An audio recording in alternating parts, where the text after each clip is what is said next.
Cowboy Stadium. All right, now we bring in the head coach of Southern University. Tell us about the team and how they're getting ready for McNeese State. Terrence Graves, head coach.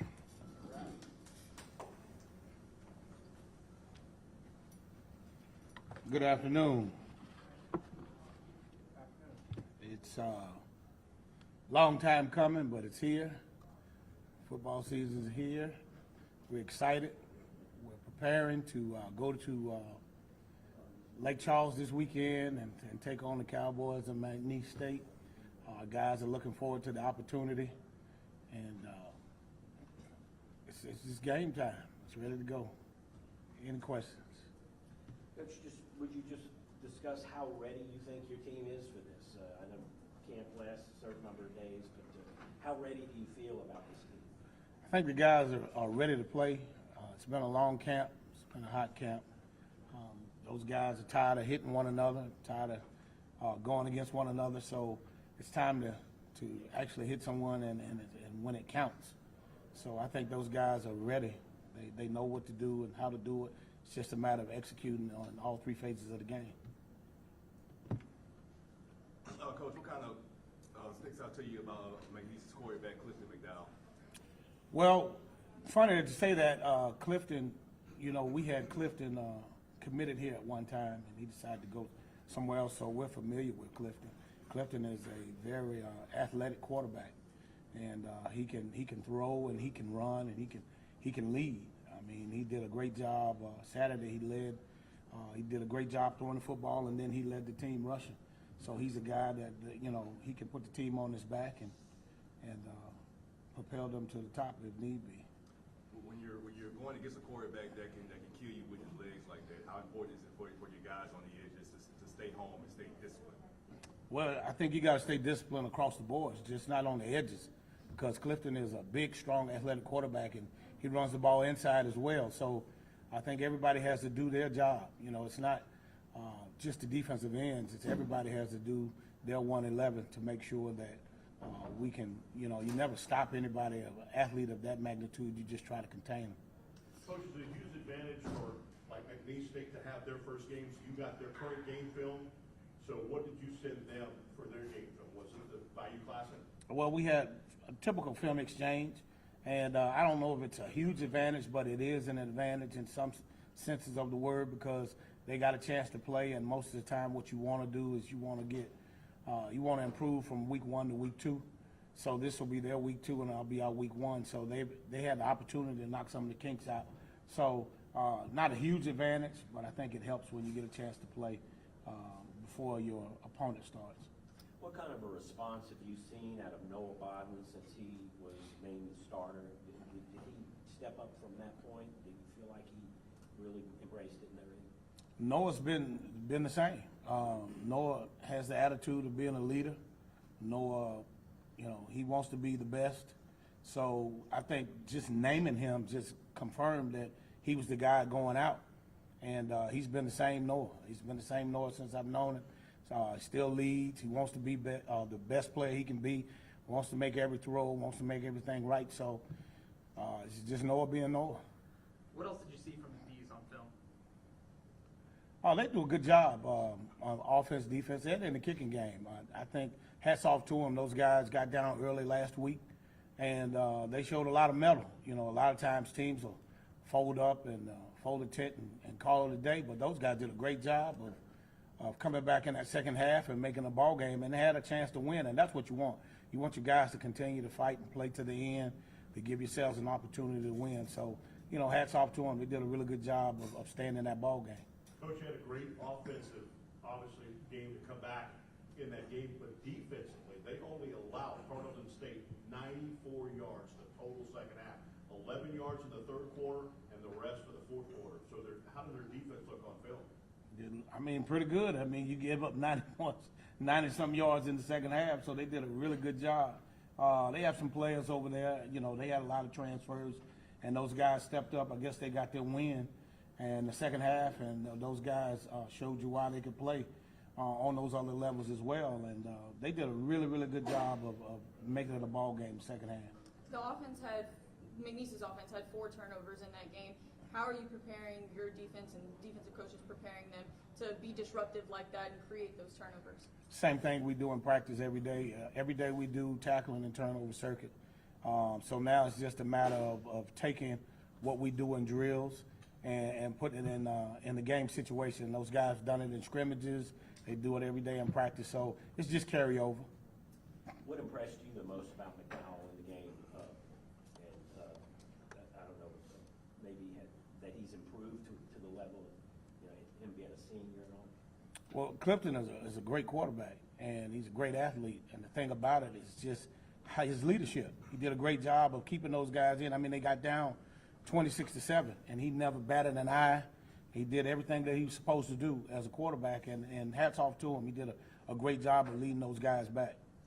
Coach, whenever you play these in-state games against schools with similar caliber, I guess how much more important are they whenever in the battle for those hometown recruits? It's very important. You hit the nail on the head, recruiting, because everybody wants to stick their chest out and say, "Hey, I beat this school, I beat that school," and then we're recruiting the same guys. So a lot of times, when you go in, you say, "Okay, well, this school is offering and that school is offering." Well, we beat that school, so you try to use that as an advantage, and in-state rivalries are great, and so it's huge. It's huge. With that, Coach, are you shocked it's only the fourth meeting between these two teams, between these two storied franchises? No, because I was here the first time around. So, we played Northwestern State and Nichols a lot more. For whatever reasons, we didn't play McNeese. We played them one time when I was here the first time around. And for whatever reasons, I'm not shocked because, like I said, I was here. So I understand it, and it's good that we are playing. How does Cowboy Stadium rate as a tough place to play? Well, talking with some of the coaches that have played there, they say it's very tough. The atmosphere, the crowd, the heat, all those things, it makes it, the atmosphere is really tough. But again, the game's got to be played. And so regardless of where we go, it's about what we do and not what the opponent does. Like having the cowbells, have y'all kind of prepared for that a little bit? Nah, we tune that out. We got music every day, all day. So, I mean, we hear bells, whistles, everything. So, I mean, when you're a football player, they can have cowbells, cannons, or whatever. Football players going to play. Any players questionable or out for this game? No. Has the offensive coaching staff kind of narrowed down like a running back one, or are y'all going to interchange the talent y'all have at running back? I think we're going to interchange. We have a really, really good running back room, and I think everybody's going to have an opportunity to have an impact in this game. So, and the more the merrier, it helps. So we'll definitely do that.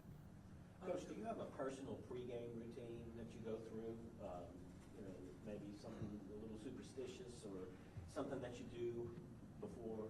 No superstitions, none. The thing that I do before every game is pray. I pray. I listen to some music. I have a playlist of songs that I like to get myself fired up to.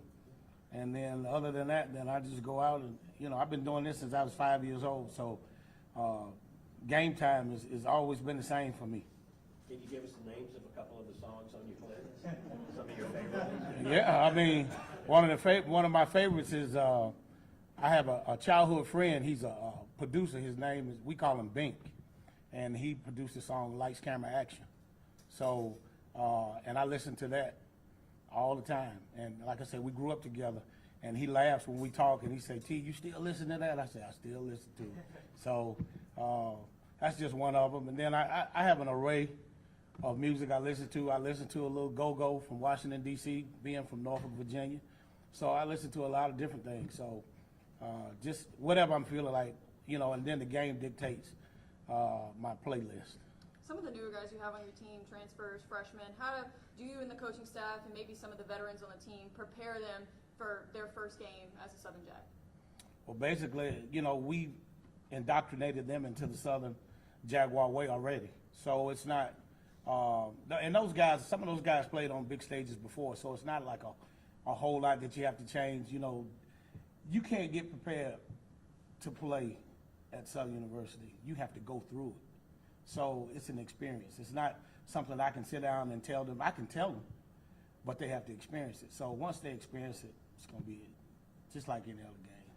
Coach, how much more have your experience now as a head coach from being an assistant coach, your game preparations, your schedule, how much more is it now that you are the head man?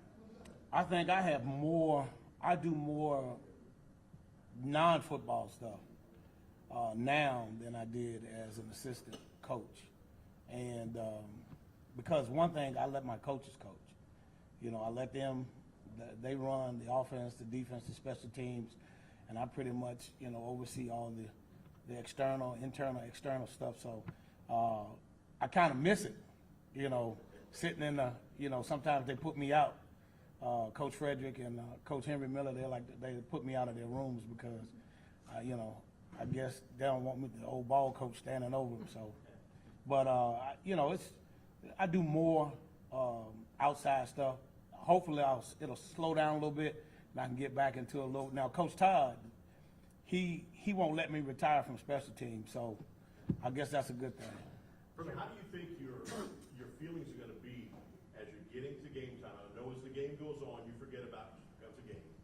But pregame, how do you think you're going to feel? Do you think there's going to be nervousness, anxiousness to get out there and lead your team on the field? You're always nervous. All great athletes, all great people are going to always be nervous before showtime. And being nervous is not a bad thing. That's a good thing because it lets you know that you're ready to go. Now, how I'm going to feel, I'm going to say the same thing I said when it came down to the Bayou Classic. You know, my face may be wet from perspiration or tears. I may run. You know, I might need to see the trainer afterwards, but, you know, who knows? But it's going to be what it's going to be. I've been doing, like I said, I've been doing this since I was 5 years old, so I've had big moments, great moments. The thing is, it's really not about me, it's about my team and my coaches. It's really about them. I want them to have the experience. I want them to be successful. So it's not really about me. So as long as they're having a good time, as long as they're being successful, then I'm fine with that. From your point of view, how does Coach Frederick say have the offense ready for week one, especially with a bunch of new players in a new system? Oh, definitely. He does a great job. Coach Frederick is a stickler for doing things the right way, the fundamentals, techniques. And one thing about Coach Frederick, as well as Coach Miller and Coach Todd, they are highly intelligent, they're skilled.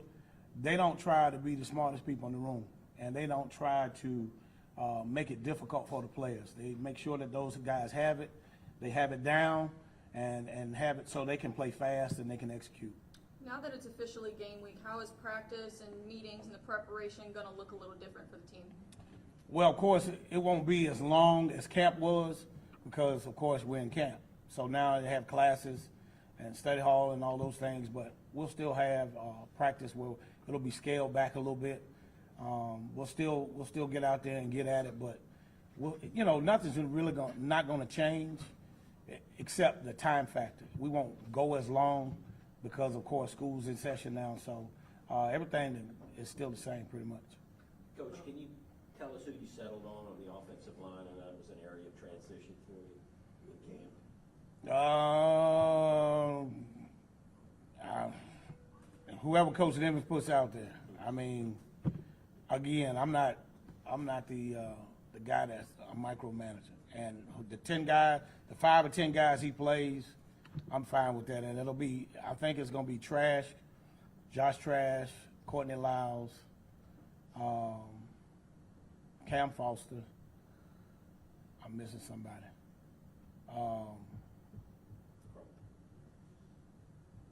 Probably Crump or Garcia, and then Antonio Sanders. Okay. Yeah. And that could change. We'll play. We're going to play probably 10. So.